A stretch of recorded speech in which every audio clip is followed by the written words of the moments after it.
Hebreus, capítulo de número 12, a partir do versículo de número 4, que diz assim: No combate contra o pecado, ainda não haveis resistido a ponto de derramar sangue.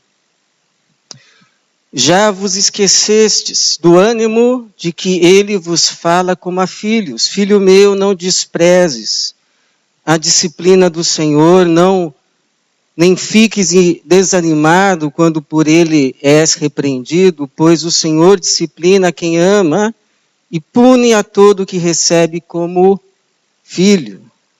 E é visando a disciplina que perseverais, porque Deus vos trata como filhos. Pois qual é o filho a quem o pai não disciplina? Mas se estáis sem disciplina, da qual todos se têm tornado participantes, então não sois filhos, mas filhos ilegítimos. Além disso, tínhamos nossos pais humanos para nos disciplinar e nós os respeitávamos. Logo, não nos sujeitaremos muito mais ao Pai dos Espíritos e assim viveremos?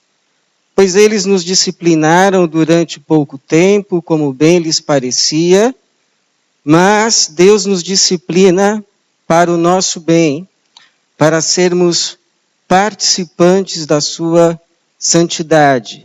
Nenhuma disciplina parece no momento motivo de alegria, mas de tristeza. Depois, porém, produz um fruto pacífico de justiça nos que por ela têm sido exercitados. Obrigado, Senhor, pela tua palavra, e pedimos que o Senhor mais uma vez se revele a nós, para a tua glória, em nome de Jesus. Amém.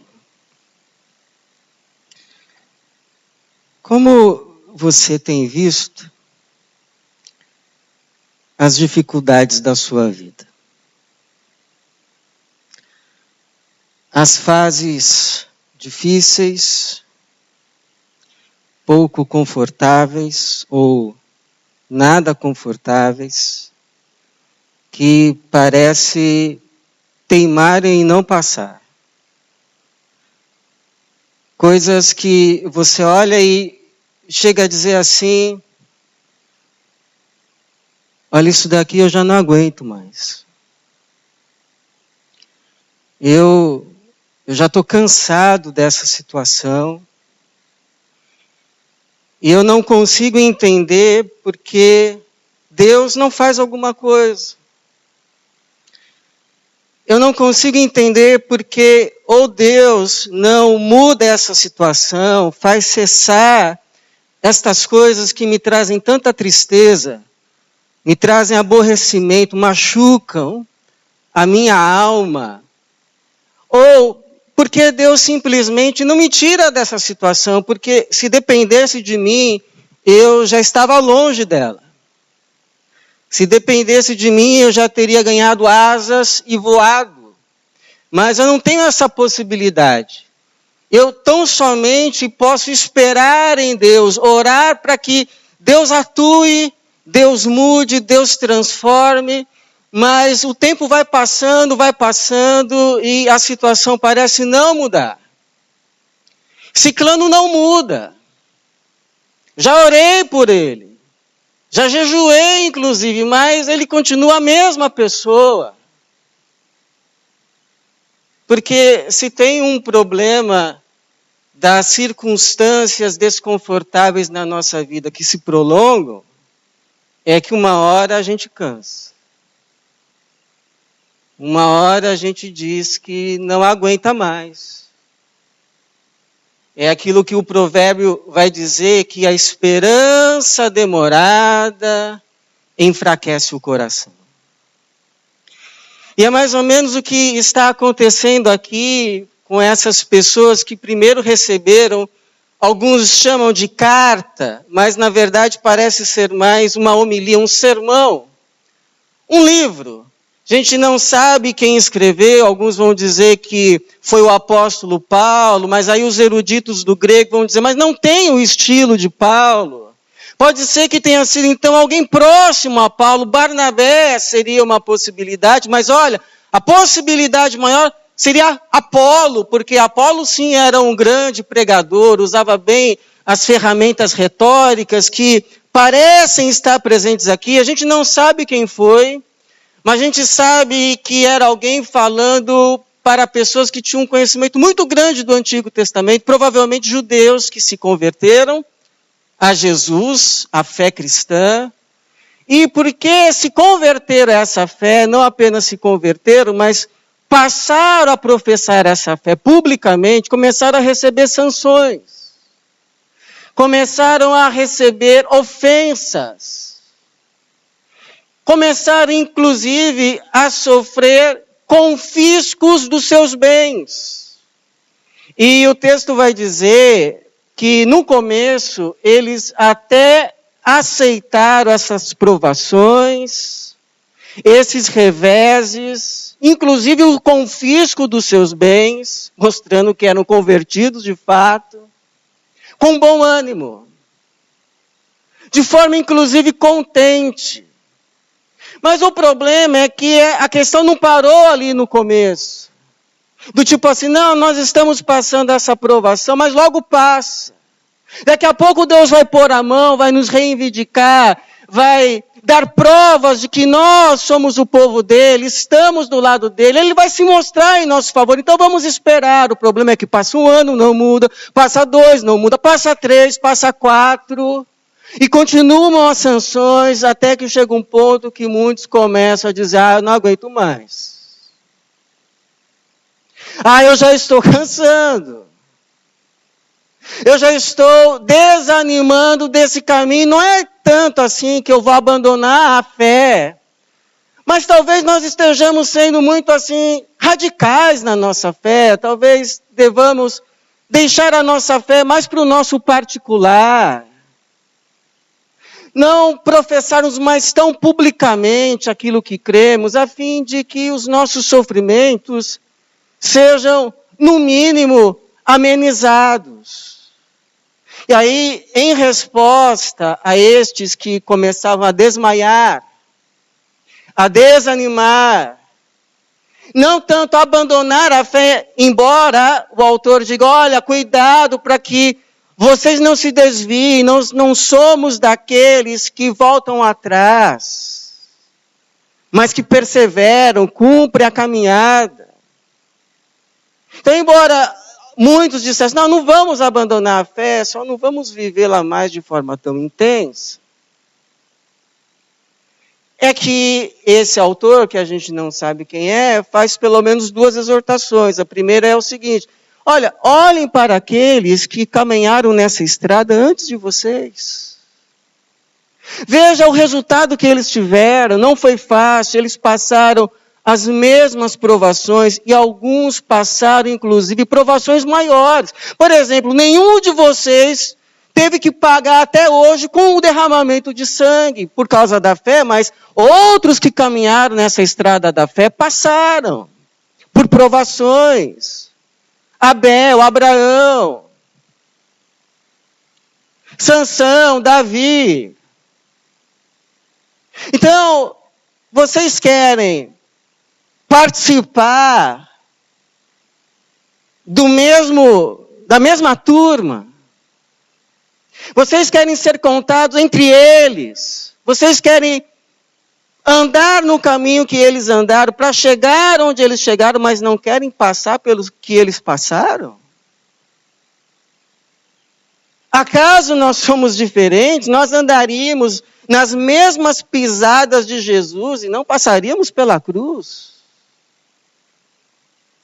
Então não é o caminho. Mas olha, eles passaram e agora eles já chegaram, já receberam o prêmio, estão agora como numa arquibancada. Sabe fazendo o quê? Torcendo por vocês.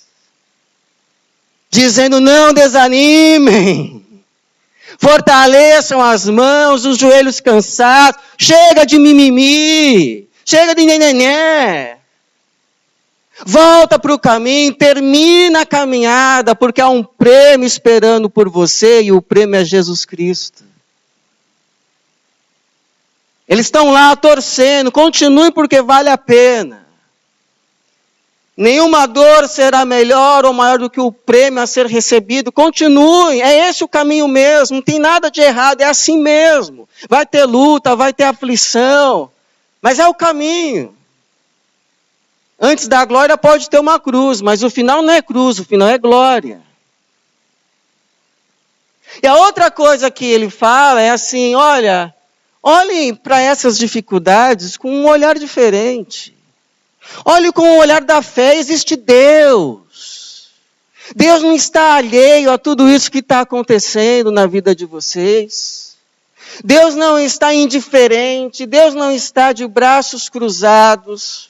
Ele não é apenas que Ele está permitindo, de forma que vocês vão olhar para essas situações e vão dizer assim, fazer o quê? É assim mesmo, eu tenho que me conformar.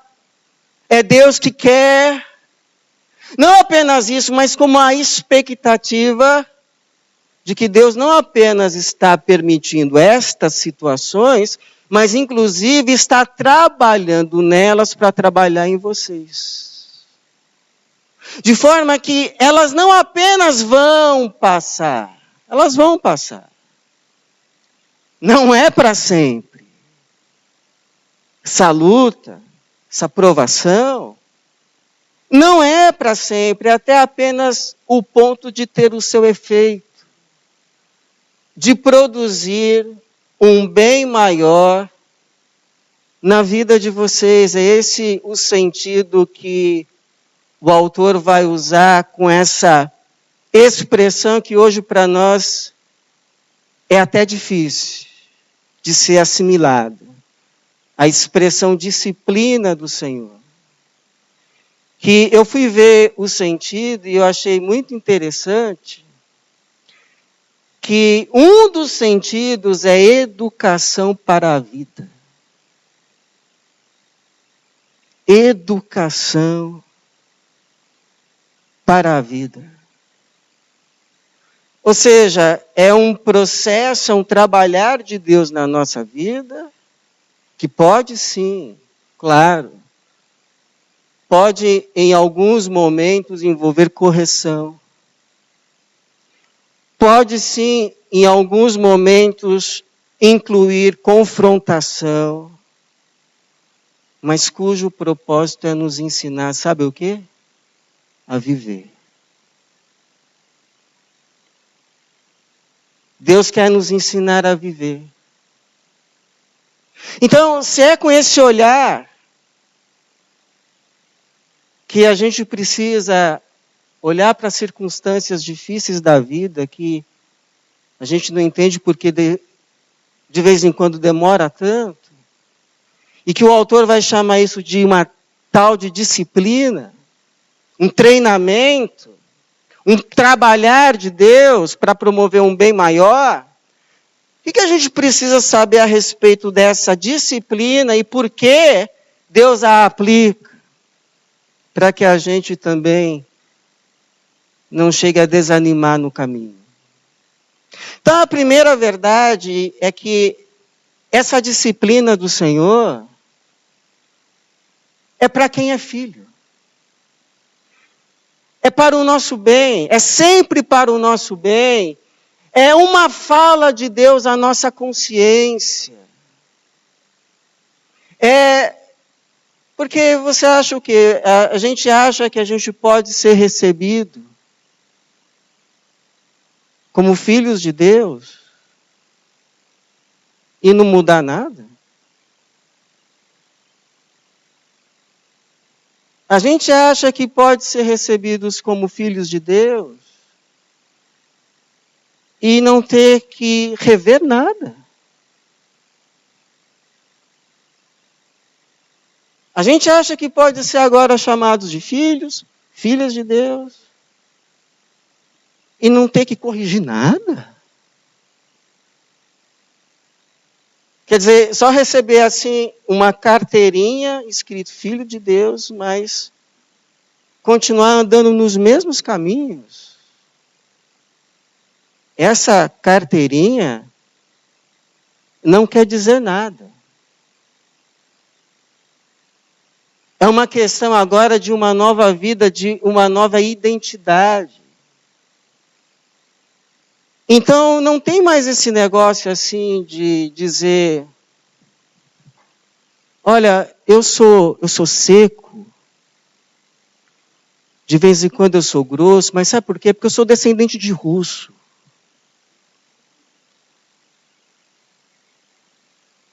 Não, isso aí não tem nada a ver com ser russo, tem a ver com ser grosso mesmo.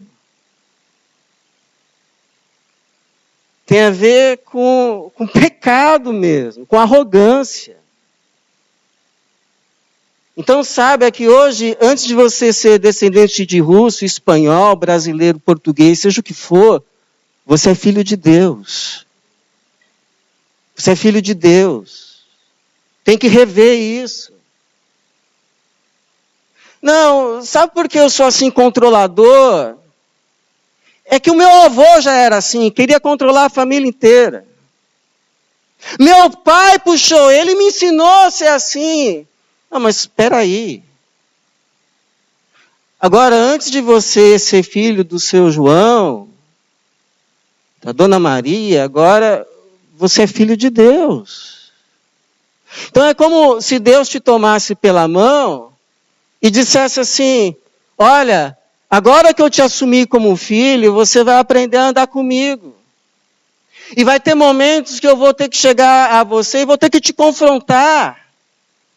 Eu vou ter que agir para que haja uma correção de rota na sua vida, porque se eu apenas começar a te chamar de filho, mas deixar você andar no caminho que você sempre andou a vida inteira, sabe o que vai acontecer? Você vai morrer, você não vai viver. Mas eu não chamei os meus filhos para andarem num caminho de morte. Eu chamei os meus filhos para andarem num caminho de vida. É o que esse autor vai dizer aqui, desde o versículo de número 5. Já vos esquecestes do ânimo de que ele vos fala como a filhos. Filhos. Filhas. Deus, por que Deus nos fala como a filhos? Porque agora o somos. Mas às vezes esquecemos do que isso implica. Olha, você é filho? Amém. Mas então agora você vai aprender o que implica ser filho. Tem alguns comportamentos que não condizem mais com a sua nova identidade. Você precisa rever isso. Não é normal isso. Não pense que é normal isso. Não é. Precisa se conscientizar. Precisa entender. Precisa abrir, expandir a consciência. Deus vos fala como a filhos. Não é qualquer um, é filho. Tem coisas que eu só falo para o meu filho. Eu não vou, por exemplo, quando eu estiver à mesa com o filho de outra pessoa, corrigir, mas o meu filho eu corrijo. Olha, corrige isso aí, porque senão um dia você vai passar vergonha se você continuar fazendo isso. E eu não quero que você passe vergonha. Deus vos fala como a filhos. Filho meu, não despreze a disciplina. A palavra amorosa do Senhor. Nem fiques desanimado quando por ele és repreendido. Por quê? Porque o Senhor disciplina, o Senhor corrige, o Senhor fala. A quem ama e pune a todo o que recebe como filho, é visando a disciplina que perseverais. Deus vos trata como filhos, pois qual é o filho a quem o pai não disciplina?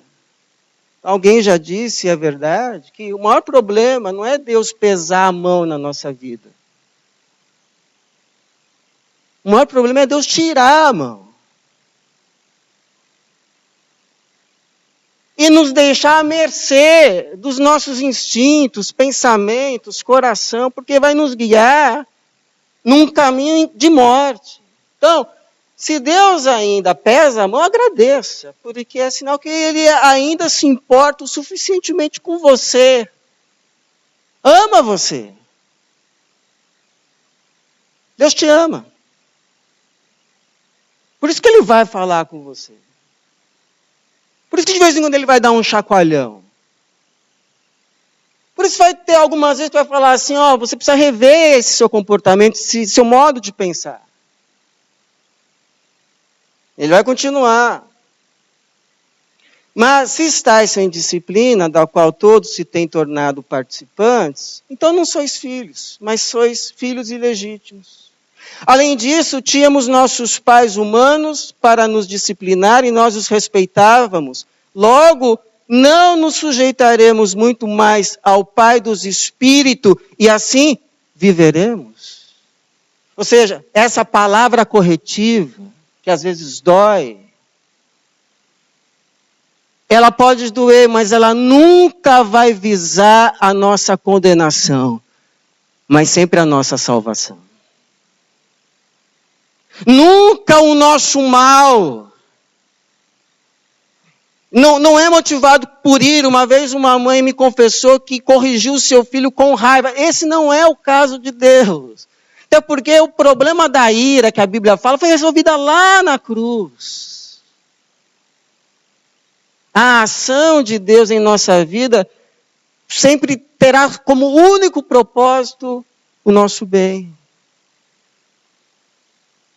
Nunca vai visar a nossa morte, mas sempre, absolutamente sempre, vai visar a nossa vida. Sempre. Como já disse um comentarista, a mão de Deus que disciplina possui 5 dedos. Um é a graça, o outro é a bondade, o outro é a misericórdia, o outro é a fidelidade, o outro é a compaixão. Por isso que o Davi vai chegar a dizer, foi bom o Senhor ter me corrigido. Porque antes eu andava desviado, mas agora obedeço aos seus decretos. É verdade. Acho que muita gente aqui pode dizer a mesma coisa. Louvado seja o Senhor. Louvado seja o Senhor. E essa fala de Deus, porque Ele vos fala como a filho, você pergunta, mas como é que eu vou saber que é Deus falando? Ah, você sabe. Ah, você sabe. Porque Deus pode falar de várias formas, mas quando Ele fala, você sabe que é Ele que está falando. Pode ser por meio de um versículo que de repente salta assim a sua mente, ilumina. E você fala, ah, isso aqui é para mim. Como que eu nunca tinha lido isso? Porque é agora que você precisa. Pode ser a palavra amorosa de um irmão que se importa de verdade com você. Pode ser uma circunstância que te acorda. Então, tem várias maneiras, mas sempre vai visar uma única coisa, o teu bem, a tua salvação e a tua vida. Essa é a primeira coisa que ele está nos ensinando aqui. Mas tem uma segunda, que essa ação de Deus na nossa vida, que nem sempre é gostosa, se a gente pudesse escolher, a gente até falava assim, ah, Senhor, pula essa. No nosso processo de andar com o Senhor. A segunda é que isso daí visa fomentar em nós, sabe o quê? Caráter. Mas não é qualquer caráter. É o caráter de Cristo. Forjar em nós a imagem de Jesus. Fazer valer o nome que carregamos de pequenos cristos, que significa cristão. Seguidores de Jesus. Não membros de um clube religioso de domingo, mas seguidores, aqueles que expressam o caráter de Jesus quando vai fazer negócios. Quando vai comprar na internet. Quando vai usar a internet.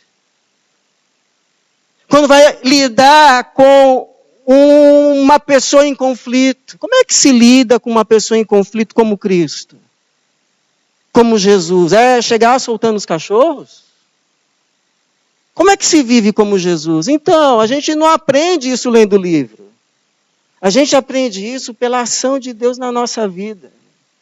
Então, é verdade também que às vezes a gente colhe tempestade porque andou plantando o vento. É verdade. Mas também é verdade que tem algumas situações da vida que a gente chega para Deus e fala assim: "Meu Deus, o que eu fiz para estar merecendo isso? Senhor pode, será que aquilo lá foi pecado e agora eu estou pagando pelos meus pecados? É isso? Senhor, o que eu fiz de errado?" E aí, nessas circunstâncias, Deus pode virar para você e vai virar para você e vai dizer assim: "Você não fez nada. Ninguém está falando aqui de pecado." Bom, então o que, Senhor? Por que essa ação? Por que essa permissão? Não estou conseguindo entender isso. Por que o Senhor está permitindo isso? E se eu posso crer que o Senhor trabalha em todas as coisas para o meu bem, então o que é? E aí Deus pode dizer assim: sabe o que é? É que você precisa ficar com os seus ombros um pouquinho mais largos. Você está espiritualmente muito franzinho. Não aguenta nada. Sabe o que é? É que você precisa aprender a andar comigo na tempestade. Sabe para quê? Para parar de fazer tempestade em copo d'água. O dia que você andar comigo numa tempestade de verdade, você para de reclamar tanto. Criar problema onde não existe problema. Isso aí está sendo mal para você, está sendo mal para quem convive com você. A gente precisa tratar disso. Sabe qual é o problema? Não é questão de pecado, o problema é que você ainda está muito menininho. Você ainda está muito menininha. Precisa crescer, precisa amadurecer. Vai ser criança a vida toda? Até quando? Então, um exemplo bíblico, sabe quem é? É José. José. Rapaz legal, boa pinta, mas um menininho. Filhinho caçula, preferido, mimado, vivia dedurando os irmãos. Aí um dia o mundo dele cai. É vendido pelos próprios irmãos, irados, vingativos, nada justifica, mas venderam o moço lá para o Egito e o menino fica lá dos 17 anos até os 30, como diz o povo, comendo o pão que o diabo amassou, mas Deus com ele. A Bíblia diz que Deus estava com ele. E aí, aos 30 anos de idade, ele sai da prisão. Ele sai aos 30 anos de idade da prisão. Passou dos 17 aos 30, não todos na prisão, mas como servo, como escravo. Mas não passou em vão, porque Deus passou com ele. E quando ele sai daquela fornalha de fogo ardente, ele não sai mais o menininho que entrou, não. Ele sai lá um homem forjado pela fornalha, pronto para ser governador do Egito. Mas não apenas pronto para ser governador do Egito, mas pronto para ter um caráter de aço que lhe possibilitou perdoar de coração quem lá atrás o tinha vendido. Porque quando aqueles irmãos chegam a ele dizendo: nós fizemos o mal contra você, somos agora teus escravos, nós e os nossos filhos, porque Deus os tinha colocado acima de todos, ele não pisa nos irmãos. Mas ele também não põe panos quentes. Ele diz, não, certamente vocês intentaram o mal contra mim, mas Deus transformou em bem. Para que hoje haja essa grande salvação. Então, não temam, não fiquem atemorizados, porque eu vou cuidar de vocês e dos seus filhinhos. Eu vou cuidar de vocês e dos seus filhinhos. É outro homem. Aliás, agora sim é um homem. E é por isso que alguns vão dizer que José é figura de Cristo no Antigo Testamento. Ou melhor, se tornou. E dessa sorte nós também participamos, porque o autor vai dizer aqui no versículo de número 10, Deus nos disciplina, tem essa ação confrontadora muitas vezes na nossa vida, para o nosso bem, para sermos participantes da sua santidade. Ser participante da santidade de Deus é ser participante do caráter de Jesus. É passar a expressar na vida o caráter de filho, como Jesus. É expressar nas diversas situações, é fazer Jesus aparecer. De modo que se Deus, quando vê você lá agindo, Ele vai falar, oh, vem cá, Gabriel, vem cá. Está vendo aquela lá? Está vendo essa situação difícil que ela está passando? Mas você está vendo como ela está agindo? Quem você acha que ela é, hein? E aí ele vai responder assim, só pode ser tua filha. Por quê? Porque tem a cara de Jesus. Age como Jesus. Fala como Jesus. Reage como Jesus. Pensa como Jesus. É tua filha. É teu filho. Você lembra daquela história do ourives? Que uma pessoa está observando um ourives trabalhar com ouro no fogo. E aí pergunta assim para ele, mas até quando esse pedaço de ouro fica no fogo? Quando é que você vê que está pronto para tirar do fogo? E aí ele diz assim, quando eu vejo o meu rosto refletido nele. E é o que Paulo parece dizer quando diz assim, Deus age. Deus está trabalhando. Deus age em todas as coisas, não apenas algumas, todas. Todas. Para o bem daqueles que amam a Deus. Daqueles que são chamados segundo o seu propósito, o de se tornarem semelhantes ao seu Filho. Então Deus tem um plano sim para a sua vida, fazer você semelhante a Jesus. Por meio de tudo que está acontecendo na sua vida. Porque em tudo isso, Ele também está trabalhando. Nas circunstâncias e em você. Você não vai sair o mesmo. Isso não vai te destruir. Mas vai ser instrumento para a tua salvação. Sabendo que salvação é se tornar como Jesus. Sermos salvos de nós mesmos. E por fim, essa ação de Deus tem como propósito produzir frutos. Em nós. E sabe para quem? Para nós. Porque você pode falar assim, pastor, mas eu vou ser bem sincero. Eu não consigo ver nada de bom nessa situação. Bom, você não vê agora, né? Igual um desenhista quando está fazendo um desenho, a pessoa olha assim, não entendo nada, está horrível, mas depois vai ganhando forma. Você diz assim, pastor, então quer dizer que depois disso a minha vida vai melhorar? Bem possível. Mas sabe por que vai melhorar? Porque você vai melhorar. Geralmente a nossa vida melhora quando a gente melhora.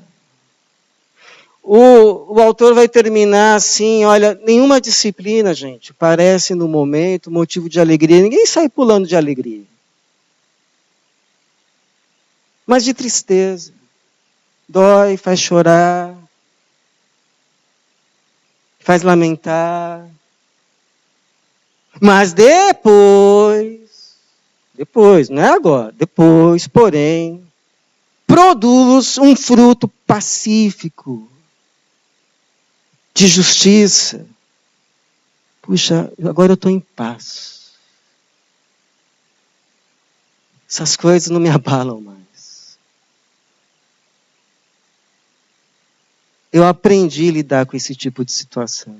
Antes eu não dormia por causa disso. Agora perdeu o sono. Não, por causa disso não mais. Que bênção. Louvado seja o Senhor.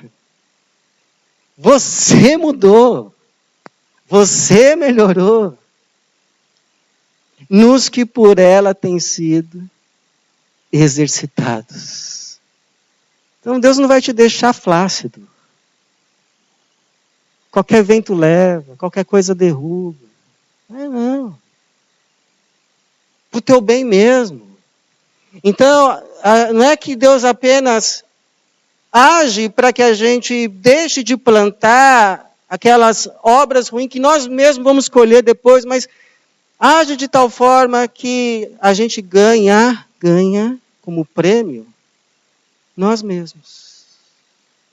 Nós mesmos. Melhor. Que vai ser um bem muito grande para os outros que convivem com a gente e para a gente mesmo. O melhor bem que Deus pode te dar é você melhor. Você. Melhor, transformado, fortalecido, amadurecido, crescido, adultecido. Então me faz lembrar assim de um conto, assim. Na verdade, é uma historinha, uma crônica da pipoca. Tem uns milho assim que são de pipoca. E quando eles são colocados na panela, que liga o fogo, começa a esquentar, fica escaldante. Superaquecido, tem uns que, ao invés de se deixarem transformar pela ação do calor, se endurecem, torram, e depois não serve para nada, só para ser jogado fora. Mas tem outros que não, deixa a ação do calor fazer brotar deles uma flor branca, que com um pouquinho de sal, faz a alegria de muita gente. Então você, o que você vai deixar fazer as circunstâncias difíceis fazer com você? Vai se amargurar? Vai se revoltar? Vai se endurecer? Vai deixar ser torrado? Ou você vai permitir que isso tire o melhor de você? Que vai ser um bem para muita gente, mas primeiro para você, também para você. Então, irmãos, olha, eu não sei se você já conseguiu identificar.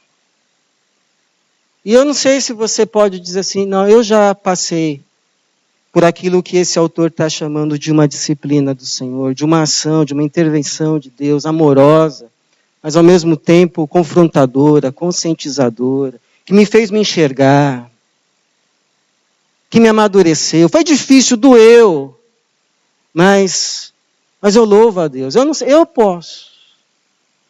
E eu digo a você, doeu, viu? Mas doeu menos do que se Deus não tivesse... Ou seja, doeu, mas me livrou de dores maiores. Me livrou de dores maiores. Porque me fez permanecer. não num caminho de morte, mas no caminho da vida, que é paz e vida. Então, se você passa por isso, não se desanime não, em nome de Jesus. Não desmaie não. Deus é com você. Deus ama você. Deus está agindo em tudo isso em favor de você. Para o teu bem. Então se reanime. Fortaleça as tuas mãos. Firme os teus passos. Permaneça no caminho. Porque no final da estrada, da caminhada, há um prêmio para você e ele se chama Jesus. É como diz o Tiago, e com isso eu encerro. Considerai motivo de grande alegria o passardes por várias provações, sabendo que a prova da vossa fé produz perseverança. E a perseverança deve ter ação completa, para que sejais aperfeiçoados e completos, sem vos faltar coisa alguma. Que assim seja, e que Deus nos abençoe. Amém.